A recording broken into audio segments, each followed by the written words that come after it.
नमः शिवाय। जय श्री रामचंद्र।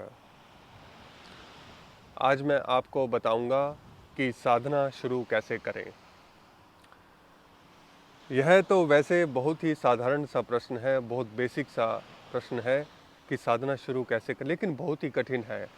अगर आप इस अभी स्थिति में हैं कि आपको पता नहीं कि पहला स्टेप कहाँ लें। मन में तो बहुत इच्छा है, भूमि बिल्कुल तैयार हो चुकी है, लेकिन पता नहीं कि बिल्डिंग खड़ी कैसे करें। तो आज मैं आपको कुछ बातें बताऊंगा जिससे कि आप अपनी शुरुआत कर सकेंगे, और उसके बाद शुरुआत करने के बाद जब आपके पंख लग जाएंगे तो आप इस विशाल जगत में, आकाश में उड़ने के लिए तैयार हो जाएंगे।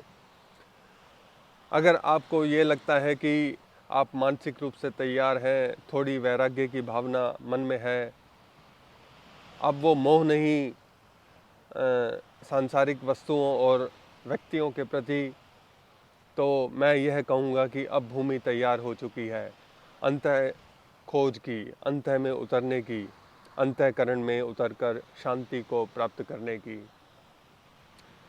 अगर आप मंदिर में जाते हैं और पूजा में मन नहीं लगता, धार्मिक कृत्य करते हैं और सब लगता है कि ये थोड़ा सा कमी रह गई, थोड़ा कुछ अधूरापन रह गया, इसका मतलब अभी समय है अपने भीतर उतरने का। क्योंकि जहाँ मंदिर के रीति रिवाज, क्रियाकलाप आंख बंद करते ही समाप्त हो जाते हैं, वहाँ साधना शुरू होती है।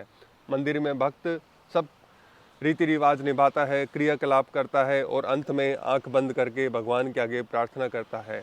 लेकिन वहाँ योगी की यात्रा शुरू होती है जब वो आंख बंद करके उस भगवान को अपने पास बुलाता है।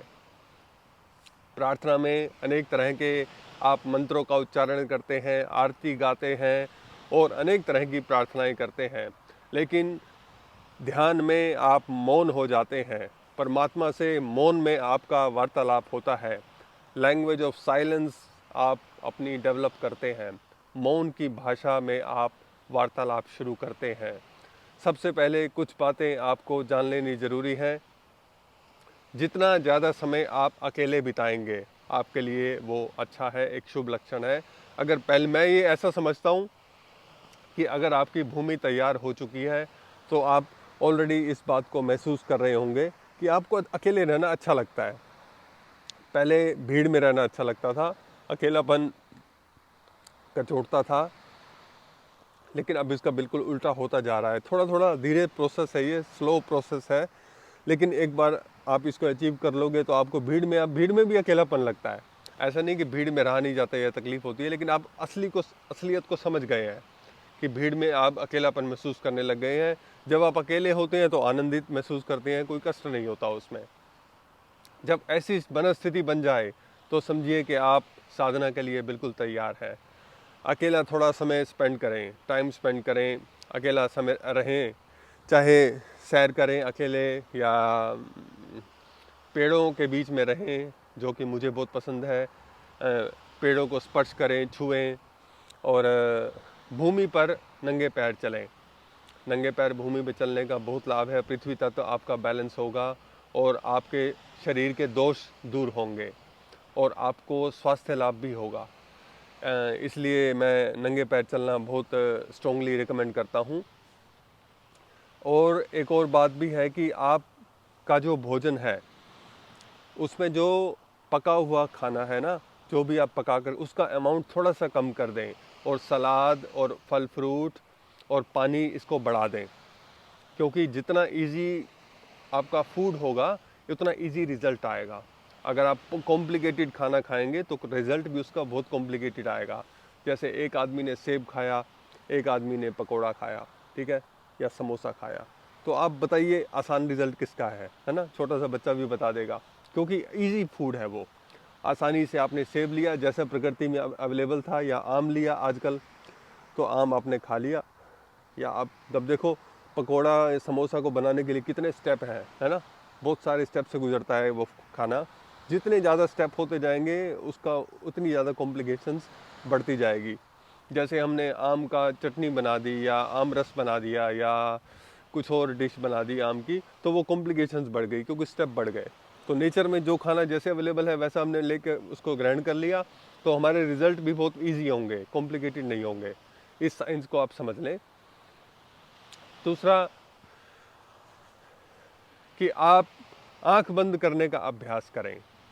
पहले पहले मैं जब योग सिखाता हूं तो ये बोलता हूं कि श्वास लेने का अभ्यास करें। लोग बहुत हैरानी प्रकट करते हैं, गुरुजी हम तो जीवित हैं, श्वास तो हम चाहे ना चाहे ले ही रहे हैं। थोड़ा सा यहाँ अंतर है। आप जीवित हैं मनुष्य बनने के लिए, एक योगी बनने के लिए थोड़ा सा अधिक श्वास को लेना पड़ता है। आपके लंग्स की गहराई में इतनी श्वास चली जाए कि पेट फूल जाए, इतनी श्वास को लेने का अभ्यासी हो जाएं आप। लंबी लंबी श्वास को खींचें और छोड़ें, खींचें और छोड़ें, जीवित रहने से थोड़ा सा ज़्यादा। अब देखिए, आप धन कमाते हैं तो उससे ज़्यादा ही कमाते हैं ना, कि जितना जीवित रहने के लिए ज़रूरी है। नहीं तो जीवित तो आप 2 रोटी खा के भी रह लेंगे, जैसे कपड़े पहने हैं उसमें भी कई साल बिता देंगे।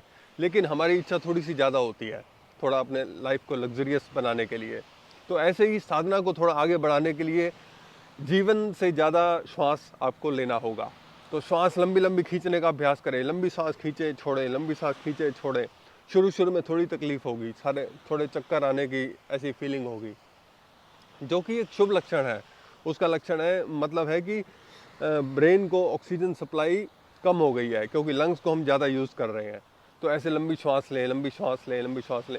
अगला स्टेप श्वास में है, श्वास को थोड़ा सा रोकने का प्रयास करें।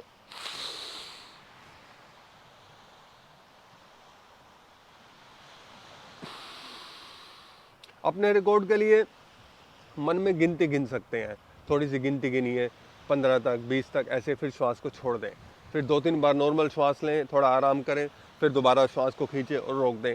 ऐसे अभ्यास करते जाएं। बहुत इजी है, बहुत आसान है ना। कोई अभी प्राणायाम भी शुरू नहीं किया। ऐसे लगभग 1 से 3 महीने तक आप करें शुरुआत में। कोई गुरु की आवश्यकता नहीं, मैं ही यहाँ से आपको गुरु की तरह निर्देश दे रहा हूँ। जो लोग जानते हैं मुझसे फ़ोन पर संपर्क करते हैं, मैं उनको तो गाइड करता ही हूँ। और सिर्फ आप अगर ये वीडियो ही देखकर लाभ उठाना चाहते हैं तो भी आपके लिए वो साधना के द्वार हमेशा ही खुले हैं। तो फिर ये श्वास को रोकने का प्रयास करें, ठीक है। श्वास को रोक लिया, सैर कर रहे हैं आप, नंगे पैर चल रहे हैं, और भोजन आपने ठीक कर लिया है, सलाद और फल फ्रूट बढ़ा दिए हैं। देखिए, साधक का जीवन होता जा रहा है, धीरे धीरे साधक बन गए हैं। और फिर उसके बाद जो है ओम का उच्चारण शुरू करें। लंबी श्वास लें, ओम।